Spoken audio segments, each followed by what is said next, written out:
समर्थ रामदास स्वामी सांगतात बरं दासबोधामध्ये, जयासी वाटे सुखची असावे तेणे रघुनाथ भजनी लागावे.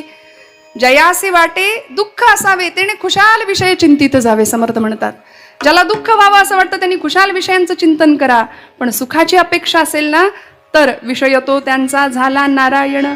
तुझं वाचुनी केशव अनुनावडे. आता दुसऱ्या कशाचीही आवड नाही, आमचा विषय एकच नारायण. संतांनी नारायणाला विषय केलं, ऐका, आम्ही विषयाला नारायण केलंय. विठ्ठल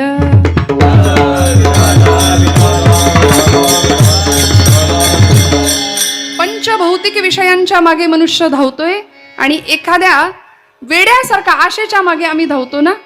आश्चर्यकारक असलेली आशा नावाची शृंखला आम्हाला बंधनाला कारणीभूत ठरते आणि हे बंधन आम्हाला दुःखाला कारणीभूत ठरतं. म्हणून मनुष्य कायम गाराणं गातो. बघा तुम्ही, कायम कळणतो आम्ही आयुष्यभर. हे धड नाही, ते धड नाही, याच्यात काही नाही, त्याच्यात काही नाही. एखादा माणूस भेटला प्रापंचिक, काय कसं काय बरं आहे का म्हणायचं, रडत खडत चाललंय, कसं तरी चाललंय म्हणायचं, बरंच म्हणायचं. काय एवढा नकार आमच्या जीवनामध्ये भरतो, इतकी निगेटिव्हिटी कशामुळे भरते? याचं कारण आम्ही त्या जीवाला ओळखत नाही, त्या चैतन्य शक्तीला आम्ही ओळखू शकत नाही. हृदयामध्ये असलेला राम, त्याच्याशी अनुसंधान ठेवणं ही भक्तीची सिद्धता आहे. आणि अशी भक्ती सिद्ध प्राप्त झाली, तुका म्हणे नवविध भक्ती जाणे तोची सिद्ध. या भक्ती ज्यांनी जाणल्या ना तो सिद्धावस्थेला प्राप्त होतो. म्हणून ज्ञानोबा सांगतात की तो माझ्या जीवाचा जीव आहे, त्याच्याशिवाय मला काही आवडत नाही, काही रुचत नाही. अशी आवड भगवंताची प्राप्त व्हावी. पण आहे का हो तुम्हाला मला? आपण आपलं आपलं आत्मपरीक्षण करूया. आमचं असं आहे, प्रपंच आम्ही आवडीने करतो पण परमार्थ सवडीने करतो. वास्तविक ब्रह्मचैतन्य महाराज म्हणाले उलट झालं पाहिजे. आमचा प्रपंच सवडीने झाला पाहिजे आणि परमार्थ आवडीने झाला पाहिजे. कीर्तनाला येताय का बघू, मूड लागला तर, जमलं तर, वेळ मिळाला तर. अहो वेळच नाही, जगातलं सगळ्यात खोटं वाक्य आहे, मला वेळच नाही. सगळ्यात खोटं वाक्य पटकन बोलून बसतो आपण. आणि खरं सांगू का, इथे कथेला कीर्तनाला येण्याकरता सुद्धा पूर्वपुण्याई, आपण मगाशी ऐकलं, अनुराग निर्माण व्हायला पूर्वपुण्याई लागते. काहीतरी आडवं येईल, लाख ठरवू आम्ही आज कीर्तनाला जाऊ, पण काहीतरी अडचण येईल, आमचं कीर्तनाला कथेला जाणं राहून जाईल. ते आमचं पाप आहे बरं का. अचानक पाहुणे तरी येतील, म्हणजे पाहुण्यांना म्हणायचं नाही असं तुम्ही आमचं पाप आहे, पण येतील, काहीतरी तर अडचण निर्माण होईल, पण आम्ही कथेला येऊ शकणार नाही. म्हणून डोंगरे शास्त्रीजी म्हणायचे, कथा के लिए जाने की हमारी औकात क्या है. पहिल्या दिवशी हा शब्द ते वापरायचे, तरी सुद्धा लोक यायचे पुढचे सगळे दिवस. हा अधिकार होता. कथा के लिए जाने की हमारी औकात क्या है, कथा के लिए तो वो जाते हैं जिनको बाके बिहारी बुलाते हैं. तिकडून बोलावणं यावं लागतं. भगवंत बोलावतो तेव्हा आमची पावलं इथे येतात. त्या चैतन्य शक्तीला ओळखावं ही संतांची धारणा आहे. कारण तो स्वयंप्रकाशी आहे. तो प्रकाश अर्थात देव या शब्दाचा अर्थच आहे, दिव हा धातू आहे. दिव म्हणजे प्रकाश. एकदा एका गृहस्थानी सूर्याशी मैत्री केली ना हो, आणि सूर्याला तो गृहस्थ म्हणाला, अरे सूर्यदेवा, अरे मित्रा, तू माझा मित्र आहे पण मला तुझा काय उपयोग. मी प्रवासाला निघालो, एका बोगद्यात आमची गाडी गेली आणि त्या टनेलमध्ये सगळा अंधार दिसला रे मला, मग तू माझा मित्र असून मला काय उपयोग त्याचा. सूर्य म्हणाला, ते काय असतं म्हणाला, अंधार म्हणजे काय. तो गृहस्थ सांगतोय, सगळा काळोख होता अरे त्या बोगद्यात. सूर्य म्हणतो, अरे काळोख म्हणजे काय, जो स्वयंप्रकाशी आहे त्याला काळोख काय कळणार. तो गृहस्थ म्हणाला, मित्रा तुला माहिती नाही काळोख, चल म्हणले मी दाखवतो तुला. काळोख बघायचंय, चल तुला घेऊन जातो. त्या सूर्याला घेऊन आला तो मित्र. कुठे आला, हा बोगद्यात आला. सूर्य म्हणतोय, कुठे काळोख. तो गृहस्थ म्हणाला, अरे आत्ता होता काळोख, आत्ता होता, गेला कुठे. तू आलास आणि काळोख गेला. म्हणजे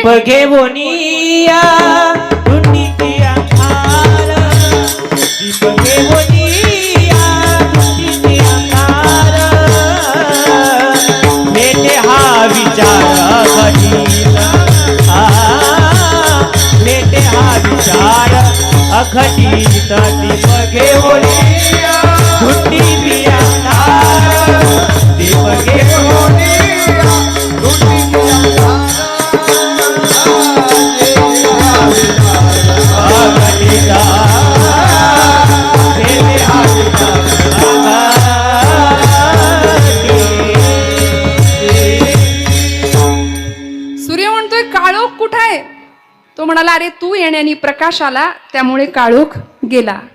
सूर्य म्हणतो प्रकाश म्हणजे काय?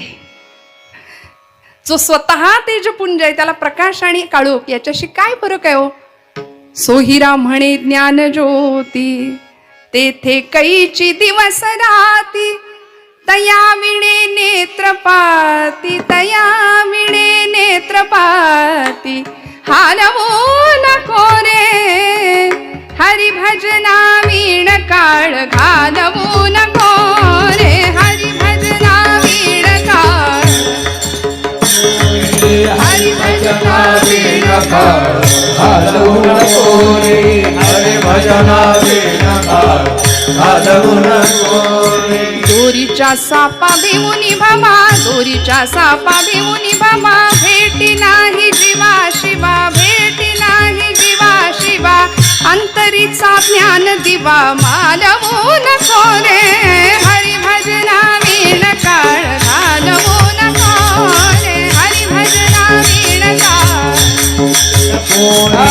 हरी भजना वीण काळ, घालवू नको रे हरी भजना वीण काळ, घालवू नको रे. सोहिरा म्हणे ज्ञान ज्योती, तेथे कैचे दिवस राती, एकदा को तो स्वयंप्रकाश, ती आत्मज्योत जागृत झाली की मग कशाचीही गरज नाही. म्हणून तुझं वाचुनी केशवा अनु नावडे. आता काही नाही आवडत, पण असं आहे गणपती उत्सव आला, नवरात्र उत्सव आला की देवाच्या आवडी करता किती असतं आणि आपल्या आवडी करता किती असतं याचा विचार प्रत्येकाने करावा हो. आम्ही आमच्याच आवडी करता सगळं करतो, कार्यकर्त्यांना आरती ही बहुतांशी धडपाठ नसते, अशी दुर्दयनीय अवस्था आहे. गणपती समोर जाताना डोक्यावर शिरस्त्राण असावं हे सांगावं लागतं, व्यवस्थित भारतीय पोशाख परिधान करा हे सांगावं लागतं. बरमुड्यावर आरती चालेल म्हणतात पोरं आमची, काही बिघडत नाही. कपाळाला कुंकू नसलं काही बिघडत नाही, केस बांधलेले नसले काही बिघडत नाही. कुठेच धर्मशिक्षण घरात दिलं जात नाही, धर्मशास्त्राचं आचरण केलं जात नाही. परिणामी येणाऱ्या संकटांना आम्हाला सामोरं जावं लागतंय आणि आजूबाजूला सगळा अंधकार निर्माण करायला आम्ही कारणीभूत ठरू बरं का. येथ वडील जे जे करीती तया नाम धर्म ठेवीती. त्यामुळे ज्ञानोबांनी जी वाट घालून दिली, तुकोबांनी जी वाट घालून दिली, त्या वाटेवरनं चालणं आमचं मनुष्य म्हणून जर सार्थक करायचं असेल तर ते कर्तव्य आहे. आम्हाला आवड भक्ती प्रेमाची असली पाहिजे. ज्ञानोत्तर भक्ती, पराभक्ती या सगळ्या माध्यमातून ज्ञानोबांनी परमेश्वराला आपलंसं केलंय आणि मग इतकी व्याकुळता आली, इतका जीव कासावीस झाला की ज्ञानोबा अभंगाच्या दुसऱ्या चरणात म्हणतात,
अजून का नये. मी एवढ्या अर्थतेने माझ्या भगवंतांच्या विरहामध्ये व्याकुळ झालोय. विरहिणी आहे ना, काय व्यक्त करते विरहिणी. मी एवढी व्याकुळ झाली, आर्ततेने भगवंताला बोलावते. अजून का नये जीवे अनुसरलिये, वेगी आणावा तो सये प्राणू माझा. आपल्या सख्यांना ती विरहिणी सांगतेय की बाई ग, लवकर त्याला घेऊन या म्हणाले. मला आता चैन नाही पडत. कासावीस होऊन गेला. विरहावस्था भक्तीतली उत्कट अवस्था. आपण कधी अशा विरहावस्थेत गेलोय का हो? खरं सांगा बघा बरं, आठवून बघा. आम्ही आमच्या आप्तेष्टांचा विरह फार व्यक्त करतो. प्रपंचासाठी आम्ही फार रडतो. आमच्याच मुलासाठी, आमच्याच मुलाबाळांसाठी, लेकराबाळांसाठी, नातेवाईकांसाठी. आम्ही म्हणतो नातेवाईक हे नात्यातले असतात. नात्यातली माणसं नात्यातली. नाती गोती, जी गोत्यात आणतात तीच नाती बहुतेक. म्हणून तर असा प्रचार रूढ झालाय की काय. त्यांच्यासाठी आम्ही आसव गाळू, त्यांच्यासाठी आम्ही अडकून बसू आणि विरह व्यक्त करू. पण भगवंतासाठी कुणी विरह केलाय का हो? माऊलींनी केला. वेगी आणावा तो सई. आता चैन नाही पडत.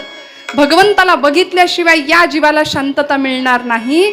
असा विरह सर्वोच्च भक्तीच्या अधिकारी असलेल्या गोकुळातल्या गोपींनी व्यक्त केला होता. म्हणून नारद भक्ती सूत्रात त्या प्रेमाची व्याख्या करताना सांगतात, यथा व्रज गोपिकानाम. त्या गोपींच्या प्रमाणे आमची भक्ती असावी. अनिर्वचनीयम प्रेम स्वरूपा, अमृत स्वरूपाच्या कितीतरी व्याख्या केल्या प्रेमाच्या भक्तिशास्त्राच्या. की हे प्रेम कसं आहे? गुणरहितम कामनारहितम प्रतिक्षाण वर्धमानम अविच्छिन्नम सूक्ष्मतरम अनुभव रूपम. अनेक प्रकारच्या व्याख्या देवर्षी करतात. बरं, ही सिद्धता प्राप्त झाल्यानंतर भक्ताची अवस्था काय होते? यल्लब्ध्वा पुमान सिद्धो भवती, तृप्तो भवती, अमृतो भवती. यत् प्राप्य न किंचित वांछति न शोचति न द्वेष्टी नोत्साही भवती. काहीही कशाचीही गरज नाही लागत आम्हाला. भगवंतांनी भगवद्गीतेमध्ये मराठी भाषेला दिलेला शब्द स्थितप्रज्ञ, स्थिर बुद्धी, समत्व आम्ही ठेवू शकतो चित्ताचं. आम्हाला कशाचीही गरज नाही. बस भगवंत समोर आला पाहिजे. निर्गुणाचं अधिष्ठान, निर्गुणाची उपासना करणाऱ्या ज्ञानोबराय आज भगवंताचा सगुण विग्रह पाहायला विरहिणी रूपामध्ये व्याकुळ झाल्यात, कासावीस झाल्यात. आणि त्याकरता गोपी भावामध्ये जातात. का हो? गोपींचं प्रेम श्रेष्ठ आहे. आपण सगळे जाणता. ज्या गोपी भगवंतांच्या विरहामध्ये आतुर असायच्या, त्या मिलनासाठी कासावीस झालेल्या असायच्या, त्यावेळी भगवंतांची सुद्धा तीच अवस्था असायची बरं भगवंतांची सुद्धा. का? कारण गोकुळ सोडून भगवंत ज्यावेळी मथुरेला येतात तेव्हा त्या मथुरेच्या गवाक्षातून भगवंत पाहतात, यमुनेच्या पलीकडं कोणी दिसतंय का? गोकुळातली एखादी गाय, एखादं हंबरणारं वासरू, एखादी गाय, एखादी गवळण मला दिसेल का म्हणून भगवंत वाट पाहतायत. आणि भगवंतांचा भाऊ, प्रिय प्राणप्रिय असलेला सखा, रूप आणि गुण अगदी त्यांच्यासारखेच असलेला उद्धव, भगवंतांचा सखा, उद्धवजींनी या भगवंतांच्या जवळ जावं आणि भगवंतांना पाहावं. ज्ञानी भक्त होते हो, ज्ञानी भक्त होते. विचारावं, भगवंता का रडताय आपण? डोळ्यात पाणी? अरे तू परब्रह्म साक्षात आणि तू रडतोस. भगवंतांनी अचानक आवेशाने येऊन सांगावं, पिंद्या पिंद्या, अरे चल चल घरी चल. म्हणाले माझी आई तुला ओरडेल, तुझी आई मला ओरडेल, चल चल चल घरी. आणि अचानक हंबरडा फोडावा, अचानक रडावं. उद्धवजींना आश्चर्य वाटावं, बघावं की देवा परब्रह्म तू साक्षात, तूच तुझी ओळख दिलीये. जाणे अजमी अजर, अक्षमी अक्षर, अपूर्व मी अपार, स्वानंद मी. असा आहेस ना तू? तू अजय आहेस, अजर आहे, अक्षर आहे. माऊलींनी सांगितलं हा भगवंताचं हे तुझं रूप आहे, ही आयडेंटिटी आहे तुझी. आणि अशा अवस्थेत तू रडतोस, शोभत नाही तुला रडणं. भगवंत म्हणतात हीच वेळ आहे आता. ज्ञानी भक्ताला ज्ञानोत्तर भक्ती सांगणं, पराभक्तीची शिकवण देण्याची हीच वेळ आहे. म्हणून पाठवलं. जा म्हणाले आणि सांग गोपींना, सांग तुझ्या मनात जे जे ज्ञान आहे, सांग त्यांना की अरे वेड्यासारखा का रडताय, समजून घ्या, ज्ञान करून घ्या. ते परब्रह्म आहे, तो कृष्ण तुमचा कुणी नाही. तुम्ही त्याला आपलं म्हणू नका, ते साक्षात परब्रह्म आहे, निर्गुण निराकार. जाशील, स्वतःचा पोशाख परिधान करायला दिला. उद्धवजी गेले, गोकुळामध्ये प्रवेश केला. आणि आल्या आल्या गोकुळच्या त्या व्रजाच्या भूमीचा कण कण कृष्ण कृष्ण जय कृष्ण कृष्ण जय कृष्ण कृष्ण जय कृष्ण कृष्ण जय कृष्ण कृष्ण जय कृष्ण कृष्ण जय कृष्ण कृष्ण जय कृष्ण कृष्ण जय कृष्ण कृष्ण. हा कृष्ण कृष्ण जय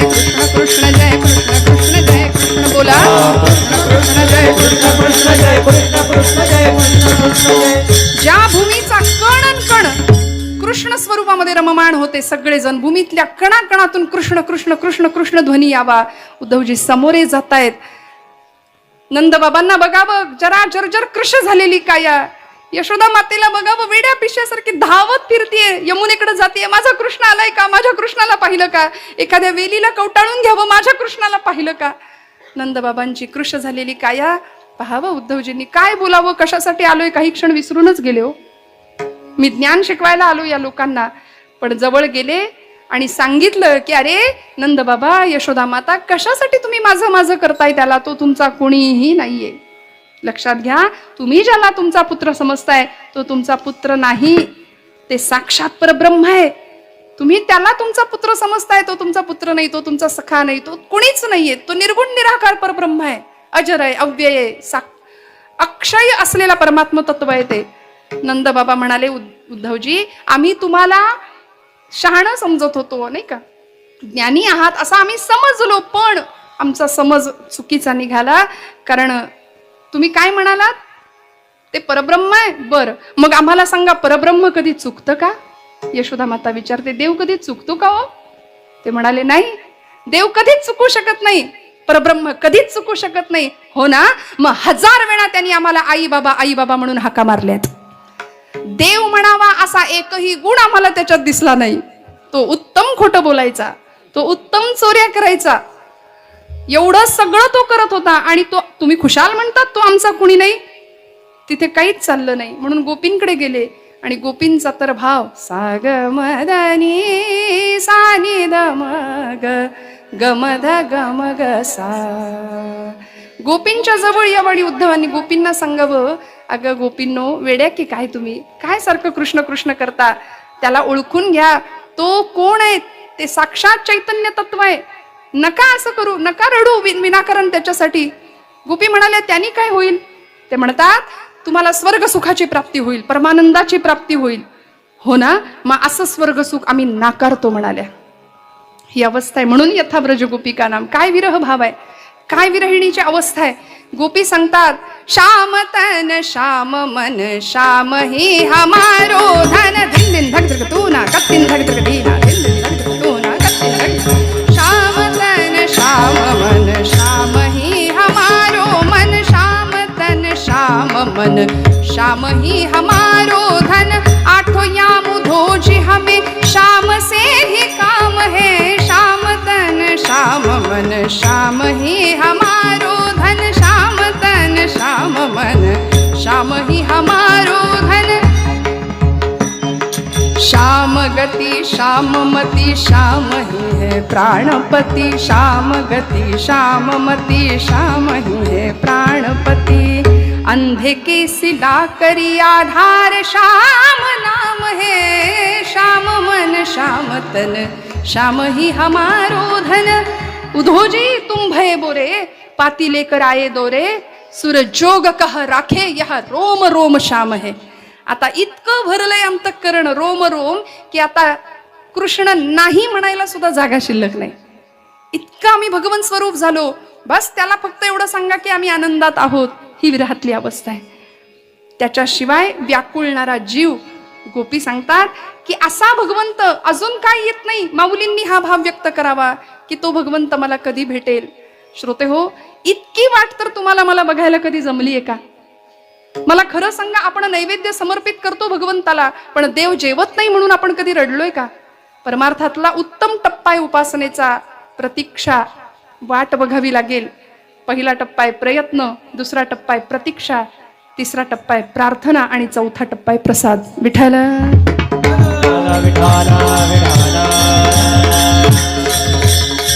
आणि ती वाट बघण्याकरता आर्ततेने त्याला आळवायला लागेल आणि त्याकरता त्याला जे आवडतं ते त्याला द्यावं लागेल.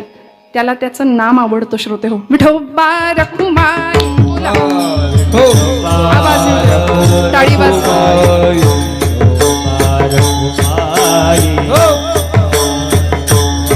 हरी विठोबा रखुमाई, हरी हरी हरी जय जय विठोबा रखुमाई, जय विठोबा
आनंद फक्त कीर्तनात प्राप्त होऊ शकतो बरं का श्रोते हो. बाकी आनंद मिळवण्याच्या जागा आमच्या दृष्टीने अनेक असल्या तरी परमानंद मोक्ष सुख ते फक्त या धर्ममंडपात प्राप्त होऊ शकतं. म्हणून तर संतांनी आवर्जून वेळोवेळी सांगितलं, ब्रह्मीभूतकाया होतसे कीर्तनी भाग्य तरी ऋणी. एखाद्या समाधी सुखाचा अनुभव घेणाऱ्या भक्ताला विचारावं कसं आहे समाधीचं सुख. ते म्हणतात समाधीचे सुख सांडा ओवाळुनी ऐसा या कीर्तनी ब्रह्मरस. आणि या ब्रह्मरसाचं पान करायला तुम्हाला आम्हाला या काळात मिळतंय याच्यासारखं भाग्य नाही श्रोते हो. आज माऊलींच्या या विरहिणीसाठी माऊलींनी विरहभाव व्यक्त केला भगवंताच्या प्रतीचा. जीवीची या जीवा प्रेम भावाची या भावा तुझ वाचुनी केशवा अनुनावडे. जीवे अनुसरलिये अजूनी का नये वेगी आणावा तो सये प्राणू माझा. इतकी आर्तता भक्तीतली इतकी उत्कटता. मी मगाशी ज्यांचं नाव घेतलं असे प्रज्ञाचक्षु संत श्रेष्ठ श्री गुलाबराव महाराज यांनी असं भाकीत वर्तवलं वारकरी संप्रदायाविषयी. ते म्हणाले वारकरी संप्रदाय हा विश्वपंथ होणार आहे भविष्यात. एवढं महान भाकीत वक्तव्य त्या एका महात्म्याने की ज्यांनी ज्ञानोत्तर भक्तीचा डिंडीम भूतलावर पिटावा याकरताच अवतार होता. म्हणून आज कारंजा मंडपामध्ये आळंदीला गुलाबराव महाराजांचं फोटो आहे, चित्र आहे, ध्यान आहे त्यांचं. स्वतःला ज्ञानेश कन्या म्हणवून घ्यायचे. स्त्री भावामध्ये जाऊन कात्यायनी व्रताची पूजा करायचे कृष्णाला पती स्वरूपामध्ये मिळवण्याकरता. इतकी सुंदर भक्तीची अवस्था गुलाबराव महाराजांची होती. किती आर्तता, किती संवेदना एकरूप झालेल्या असतील ज्ञानोबांच्या. आपण सगळे तो प्रसंग जाणता. एक दृष्टांत सांगून मी पुढे जाणार आहे. ल.रा. पांगारकर नावाचे मुमुक्षु नावाच्या मासिकाचे संपादक होते. जुन्या लोकांना ते नाव माहितीये. गुलाबराव महाराजांची प्रवचनं होती. प्रज्ञाचक्षु गुलाबराव महाराजांची प्रवचनं आळंदीच्या आजोळ घरामध्ये चालू आहेत माऊलींच्या. आणि माऊलींच्या अभिषेकाचा प्रसंग ल.रा. पांगारकरांच्या वरती सेवा मिळाली. षोडशोपचार विधी सुरू झाले. छान गंधलेपन सुरू झालं. आणि पांगारकरांचे अष्टसात्विक भाव दाटून आले. डोळ्यातनं घळघळ अश्रुधारा वाहत आहेत. पांगारकर छान एखादा वडील किंवा एखादी आई आपल्या लेकराला नाहू मकू घालते ना तशा भावानी छान समाधीवरून हात फिरवत होते. डोळ्यातनं धारा वाहत होत्या. आणि त्याच वेळी आजोळ घरात गुलाबराव महाराजांची प्रवचनं चालू असताना गुलाबराव महाराजांचा आवाज पांगारकरांच्या कानावर येतो. आणि तो आवाज असा घुमतो की पांगारकर थोडं जपून करा, माझ्या ज्ञानोबांना तुमच्या हातातली अंगठी टोचतीये. तेवढी अंगठी काढून ठेवता येईल का? हे बोलण्याच्या पातळीवर सोपं आहे, हे ऐकण्याच्या पातळीवर फारच सोपं आहे. पण हे अनुभवायच्या पातळीवर काय संवेदना एकरूप झाल्या असतील. जिला आपण आपली आई म्हणतो त्या आईशी काय संवेदना एकरूप झाल्या असतील गुलाबराव महाराजांच्या आपण कल्पना करू शकता. पांगारकर ढसढसा रडायला लागले. म्हणाले की माझ्या सुद्धा कर्णेंद्रियांना श्राव्य नसलेला ध्वनी तिकडे लांब प्रवचनाला बसलेल्या गुलाबराव महाराजांना ऐकू जातो. माझ्या हातातली अंगठी ज्ञानोबांना टोचत असेल हे मला का नाही कळलं? मी सुद्धा त्याच भावाने षोडशोपचार विधी करतोय, स्नान घालतोय माऊलींना, पण मला का नाही हे लक्षात आलं? याचाच अर्थ तदाकार वृत्ती, तादात्म्य पावलेली जीवशिव ऐक्य या पदाला पोहोचलेली ही मंडळी. म्हणून भगवंत सुद्धा म्हणतो तेषाम सतत युक्तानाम 10व्या अध्यायामध्ये भजताम प्रीतिपूर्वकम. जो मला प्रीतीने भजणारे त्याचा बुद्धियोग मी स्थिर ठेवतो. ददामी बुद्धियोगंतम येन मामुपयांती ते. त्याला जीवशिव ऐक्याचा आत्मसाक्षात्कार घडवून देण्याची जबाबदारी मी घेतो. एवढं सगळं भगवंत करायला तयार आहे. मग आम्ही कुठे कमी पडतोय याचा विचार आपल्या प्रत्येकाच्या पातळीवर आपण जाऊन केला पाहिजे की नाही. प्रपंच आहेच आहे, प्रपंच करायचाच आहे, पण आम्ही तुकोबरायांचं एकच वचन लक्षात ठेवतो, जोडून या धन उत्तम व्यवहारे. त्याच्या पुढचं विसरून जातो. उदास विचारे वेच करी. आता उदास म्हटलं की आमचा काही पुढारलेला समाज, संतांनी समाजाला निष्क्रियता शिकवली, कर्तृत्व शून्यता शिकवली. उदास या शब्दाचा अर्थ आम्ही असा घेतो, पण नाही हो. देहाबद्दलची उदासीनता, निष्कामतेकडून सकामतेकडून निष्कामतेकडे, निर्गुणात सगुणातून निर्गुणाकडे आणि ज्ञानोत्तर भक्तीकडून पराभक्तीकडे असा प्रवास प्रत्येक जीवाचा व्हावा ही ज्ञानोबांची धडपड आहे. आणि अशी धडपड करता करता भगवंताला बघण्याकरता व्याकुळ झालेला जीव अचानक भगवंत जेव्हा समोर येतो त्यावेळी काय अवस्था होते हो. अवचिता परिमळू, माऊलींचे शब्द. अवचित येतो, झुळकला आळू माळू मग मला असं वाटलं, मी म्हणे गोपाळू आला गे माये अवचिता परिमळू झुळकला अवचिता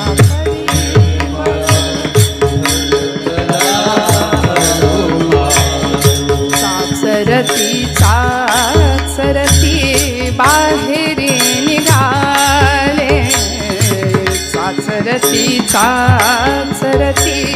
बाहेर निघाले, ठकची मिठेले काय करू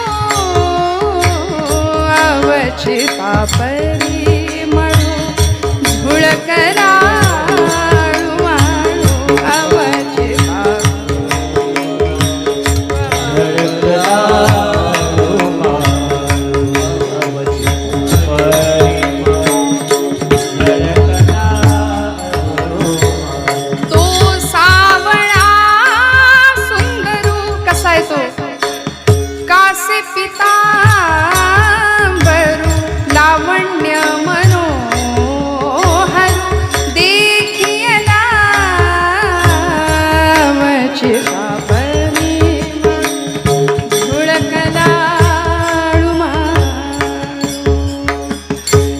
वाट बघावी, ज्याच्या दर्शनासाठी उत्कट व्हावं, कासावीस व्हावं, तो अचानक समोर येतो आणि ज्ञानोबा म्हणतात, पंढरपुरीचा निळा लावण्याचा पुतळा विठो देखी येला डोळा.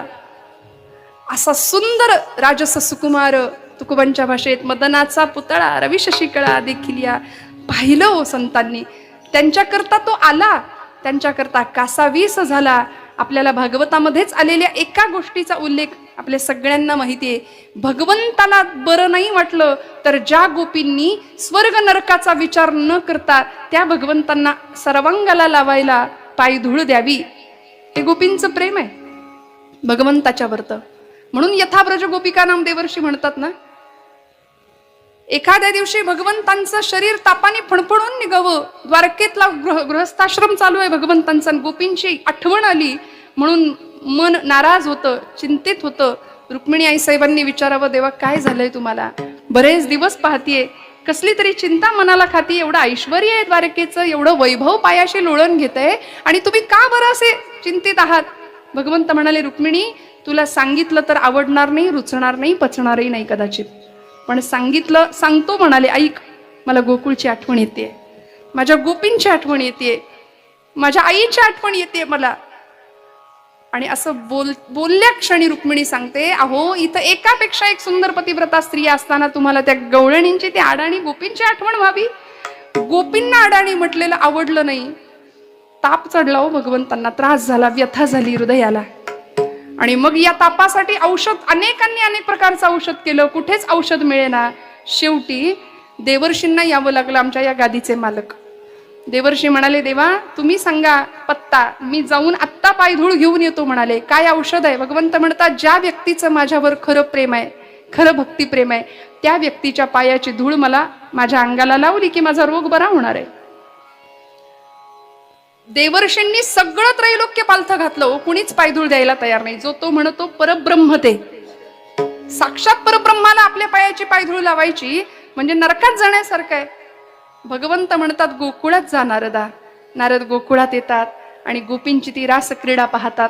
अलीकडे गोपी कृष्ण हा जर भाव मांडायला गेलो ना तर स्वतःला सोफिस्टिकेटेड आणि पुढारलेली समजणारे पण विचारांनी मागास असणाऱ्या खऱ्या मंडळींना फार संभ्रांत आणि फार प्रश्न पडतात. मग कृष्णांनी त्या गोपींची वस्त्रच काय चोरली, त्या राधे सैल कसा ग बाई केला तुझा सैल आंबाडा, जणू काही दुसरा उद्योगच नव्हता की काय त्याला, याच गवळणी आम्ही किती दिवस आळवत राहणार. पण खऱ्या अर्थी कृष्ण चरित्र, गोपी भाव आणि माऊलींची विरहाची अवस्था ज्या भक्ताला कळली त्यालाच खऱ्या अर्थी पराभक्तीतला आनंद मिळाल्याशिवाय राहणार नाही. नारदांनी गोपींना पायधूळ मागावी, गोपींनी कच कच कच कच त्या धुळीमध्ये आपले पाय नाचवावेत आणि पाट्या पाट्या भरून नारदांच्या समोर ठेवाव्यात. नारद म्हणाले, अरे एवढी पायधूळ. हो म्हणाले, कृष्णाला बरं नाही ना, आमच्या कृष्णाला बरं नाही ना. एवढं कळालं, सगळ्यांनी उत्तर दिलं होतं आम्ही नरकात जाऊ. गोपी म्हणतात, नारदा या पाठीमध्ये जितके धुळीचे कण आहेत तितके दिवस, तितकी वर्ष, तितकी युग, तितकी जन्म आम्ही नरकात कुजून संपलो तरी चालेल, पण आमचा कृष्ण बरा झाला पाहिजे, आमचा कृष्ण बरा झाला पाहिजे. ही भक्तीतली उत्कटता की स्वतःच्या वाट्याला नरक यातना आल्या तरी चालतील, पण आमच्या भगवंतासाठी आम्ही व्याकुळ होणार, आम्ही त्याच्यासाठी कासावीस होणार. हा गोपींचा सर्वश्रेष्ठ भाव आज ज्ञानोबा या विरणीतून व्यक्त करतात. आणि गोपी भावात गेलेले ज्ञानोबा शेवटच्या चरणामध्ये भगवंत भेटल्याचा आनंद व्यक्त करतात. सौभाग्य सुंदर